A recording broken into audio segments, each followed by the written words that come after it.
Silipin nga po natin ang mga drama ng ating mga senador. Sino pa ba ang mga sumusuporta kay Chis Escudero para ipagpatuloy ang pagiging Senate President? Si Jinggoy Estrada, dahil sabi dito sa balita, Jinggoy confirms Reso seeking retention of Chis as Senate President. Senate President Chis Escudero is expected to continue leading the upper chamber in the 20th Congress as at least 13 senators have already signified their support for him. Sabi po yan ni Senate President Pro Tempore Jinggoy Estrada. Estrada confirmed that there is a circulating resolution among senators to express support for Escudero as Senate President. Of the 24 senators, he said 13 have already signed the resolution calling it a super majority. So, ibig sabihin, 13 sa mga senador na yan ay okay sa pagiging diktador ni Chis Escudero, na ang sinusunod nilang konstitusyon ay ang saligang batas ni Escudero. Kaya nga ang tanong ko meron bang itinatago itong mga senador na to at ayaw nilang mapalitan si Chis Escudero bilang Senate President? O yan na rin ang nagpapakita na suportado nila si Sara Duterte. Kasi kapag napalitan si Chis Escudero bilang Senate President, mag-iiba po ang takbo ng impeachment trial. Sigurado yan. So takot itong mga senador na to na mapalitan si Chis Escudero bilang Senate President. Meron akong nabasang balita tungkol naman dito sa bagong senador na si Erwin Tulfo. Ito, aminado ako, binoto ko po si Erwin Tulfo. Kaya lang, bakit naman ganito ang kanyang statement para siyang nagmamarunong sa impeachment? Sabi ni Senator Tulfo, after a few days, kung wala namang laman, why don't we just dismiss the impeachment trial? Well, aminado ako, hindi ko ini-expect na ito ang magiging pananaw ni Erwin Tulfo sa impeachment trial ni VP Sara. Kapag after a few days daw at wala namang laman, ano kayang ibig niya sabihin na walang laman? Yung mga ebidensyang ipipresenta ng prosecution, walang laman? 7 articles of impeachment yan. So kung may pumalyaman na isa o dalawa dun sa articles of impeachment, 7 po yan. 7 articles of impeachment. Ibig sabihin, lahat yan walang laman, Senator Tulfo. Sabi nga dito sa nabasa ko Senador, hindi ito barangay blatter o radio drama. This is the highest form of accountability, impeachment. At hindi pwedeng basta-basta i-dismiss dahil wala ng laman, ayon sa'yo. Pero ano ba ang tamang proseso? Kung sakaling makitaan ng walang ebidensya, acquit ang dapat gawin, hindi dismiss. Pero bago mag-acquit, dapat payagang magpresenta ng ebidensya. Hindi mo pwedeng patigilin ang proseso sa gitna lang ng hearing dahil hindi mo feel. Dahil sinasabi nga ni Tulfo, kung after a few days, makita niya na ito ay walang laman, i-dismiss na lang daw. Ganun ba ang kalakaran sa isang impeachment trial? Matapos pala ng ilang araw, kapag wala daw laman ang pinipresenta ng prosecution team, i-dismiss na lang. Ang pagkakaalam ko, kaya may impeachment trial, patapusin ninyo yung trial, saka kayo magbotohan kung i-convict ninyo or i-acquit. Wala po sa usapan yung i-dismiss. Ano ba to? Nagsisimula pa lang nakikita na ang bias ni Erwin Tulfo. I just hope na hindi tayo nagkamali sa pagboto kay Erwin Tulfo. Kay Senator Bato de la Rosa naman tayo. Sabi po ni Senator Bato, nakapag-commit na kami. Sinabi ni Senator Bato de la Rosa, suportado ng Duterte Bloc ang pagpapatuloy ng liderato ni Senate President Chis Escudero sa 20th Congress. Bukod kay de la Rosa, miyembro rin ng Duterte Bloc sina Senators Bongo, Robin Padilla, Rodante Marcoleta, Amy Marcos at Mark Villar. Sabi ni de la Rosa, Senator Escudero's stand towards VP Sara Duterte's impeachment is not a factor to our decision in choosing him as our Senate President. Ang pinaka-big factor dyan na nakikita ko talaga is yung pagka-open niya. Nakikinig siya. Kanino siya nakikinig? Sa inyong mga Duterte Bloc? Kami pa ang lolokohin ninyo? Sasabihin ninyo na walang kinalaman yung stand ni Escudero sa impeachment trial ni VP Sara? Dahil alam na po ng buong sambayanan na pabor si Escudero na madismiss na lang ang kaso ni Sara Duterte. Huwag nang mag-trial, kundi magbotohan na lang para i-dismiss. Hindi daw yun ang dahilan kaya suportado ng Duterte Bloc si Chis Escudero. Ang pinakadahilan daw doon ay nakikita talaga nila ang pagka-open nitong si Chis Escudero. Tell that to the Marines. Kala nyo magogoyo nyo pa kami? Ito pa ang isang senador natin na halatang gustong ibasura ang impeachment trial. Sabi po dito sa balita, VP Sara impeached trial may disrupt economic priorities. Sabi po yan ni J.V. Ejercito.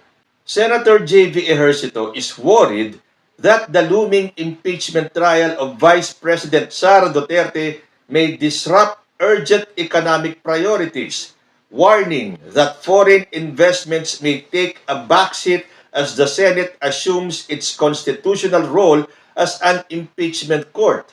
Whether we like it or not, it will really affect us, sabi pa ni Ejercito. My worry here is foreign direct investments which we are longing for.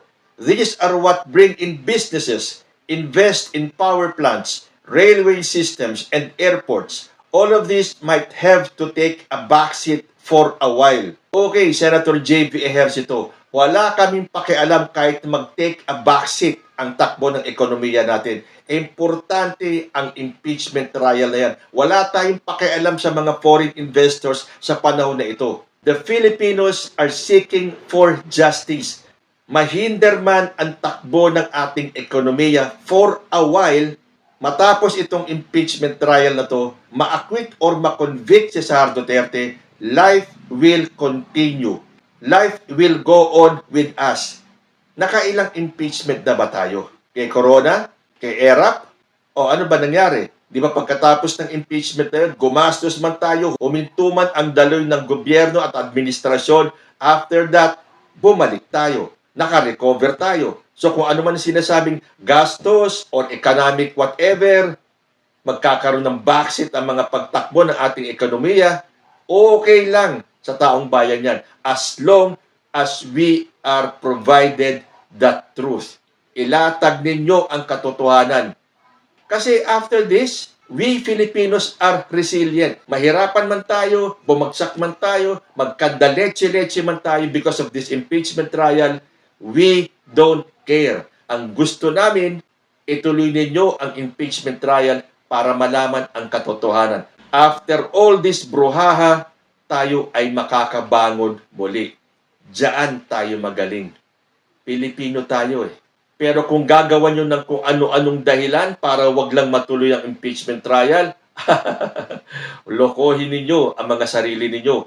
Pero hindi nyo na maloloko ang majority ng taong bayan na ang gusto lamang ay marinig ang katotohanan. Dahil sabi ko nga sa inyo sa umpisa ng episode na to, ang mga senador na to, kanya-kanya ng drama para maipakita nila ang suporta nila kay Sara Duterte at kay dating Pangulong Rodrigo Duterte. Narinig na po natin yung gustong ipasang resolution ni Robin Padilla na ang gusto niya ay mapabalik sa Pilipinas si dating Pangulo. Ganyan din po ang gusto mangyari ni Alan Cayetano. Dahil sabi po dito sa Inquirer.net, Alan Cayetano pushes for Rodrigo Duterte's release and house arrest.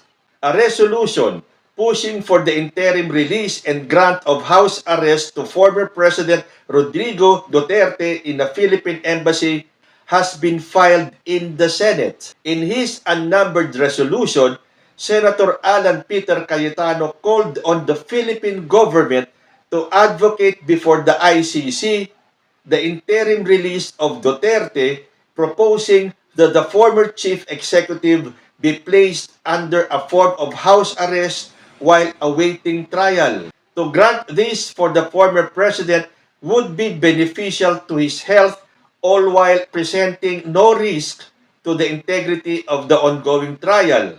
The resolution detailed Cayetano's proposal seeking an arrangement with the ICC for Duterte's custody to be transferred to the premises of the Philippine Embassy in The Hague, Netherlands, under a form of house arrest, modified house arrest, or any appropriate arrangement deemed suitable by the court.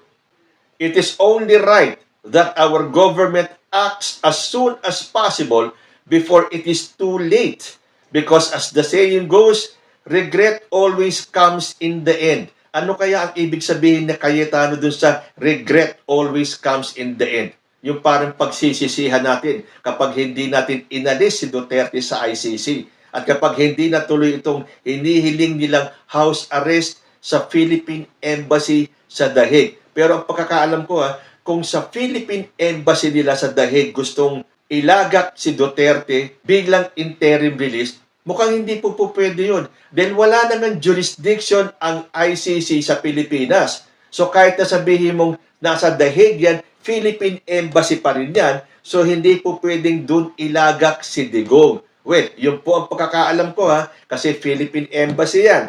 Yan ay embahada ng Pilipinas. Tayo ay wala na sa jurisdiction ng ICC. Ang pwede lang mag-host ng interim release ni Digong ay mga ICC members lang. So parang may himig pagbabanta. Well, para po sa akin itong sinabi ni Cayetano na regret always comes in the end. Pagsisisihan natin, bakit? Kung may mangyari kay Digong, mag-aalsa ang taong bayan. Kung mag-aalsa ang mga DDS at ang sinasabi nilang taong bayan, noon pa dapat, the next day pa lang na kinidnap si Digong at pinadala sa ICC, nag-aklas na sana kayo. So ano ang ibig sabihin niyan? Diminished na po ang puwersa ng mga DDS. Dahil kung ang gustong palabasin ng mga senador na to, na kapag may nangyari kay Digong sa ICC, sa The Hague, magpi-people power, huwag niyong minusin ang people power ng kabilang kampo. And hindi lang po kampo ng mga pro-BBM yan. Kapag gusto nyo ng gulo, hindi po mangingimi ang mga pro-government. Hindi lang basta pro-BBM, mga pro-government na ipaglaban ang katotohanan at ang hustisya. Hintayin natin matapos ang trial sa ICC. At tulad ng mangyayari kay Sara Duterte, huwag natin hadlangan ang impeachment trial ni Sara at ang ICC trial ni Digong. Kasi kung wala naman talaga silang kasalanan, wala silang dapat ikatakot. So itong mga senador natin, panay ang drama ngayon. Kanya-kanya sila ng drama. At syempre, hindi makukumpleto ang drama ng mga senador kung wala yung drama ni Senator Bongo. Sabi kasi ni Bongo, I miss him dearly. Well, obviously pertaining to Rodrigo Duterte. Ipinaabot ni Senator Bongo ang pag-aalala at pangungulila kay dating Pangulong Rodrigo Duterte na nakadetain sa The Hague matapos mabalitaan na pumayat ito. Sabi ni Bongo, ang kinakatakutan ko ay may mangyari kay Tatay Digong. Ang mamatay siya sa banyagang lupain, malayo sa piling ng kanyang pamilya at milyon-milyong Pilipino na minahal at pinagsilbihan niya. Namimiss na pala ni Senator Bongo itong si dating Pangulo. Pero ni minsan ba, nabalitaan ba natin na dinalaw ni Bongo si dating Pangulo sa The Hague? Si Amy Marcos nakarating na doon, si Robin Padilla nakarating na doon, nandun din si Harry Roque, si Sara Duterte, pabalik-balik na lang doon. Pero si Bongo, at isama na natin si Bato de la Rosa, ni minsan ba nagpunta kayo? I miss him dearly pala Bakit hindi mo puntahan? At pare-pareho sila ng naratibo. Natatakot sila na may mangyari kay Rodrigo Duterte sa The Hague. Pero sinabi na po ng pamunuan ng ICC, sinisigurado nila na binabantayan ang kalusugan ng bawat detenado. So itong drama ng mga DDS, ng mga senador natin, ni Sara Duterte, na payat na, pero sabi niya mukha naman daw healthy, ay part of the scheme para magpaawa sa taong bayan. Pero sa tingin niyo, pababayaan ng ICC na mamatay si Rodrigo Duterte ng basta-basta na lang? The best healthcare po ang nandun sa ICC para kay Rodrigo Duterte. Kaya hindi po nag-aalala ang dating asawa ni Rodrigo Duterte na si Elizabeth Zimmerman nang sinabi niya na he looks healthy. At gayon din naman itong si Sara Duterte. So nakita na po natin na itong ating mga senador Ay, mali pala. Hindi pala nating mga senador. Ito mga senador na mga Duterte ay ginagawa ang lahat para maprotektahan si dating Pangulo at si Vice President Sara Duterte. Kanya-kanyang gimmick, kanya-kanyang drama.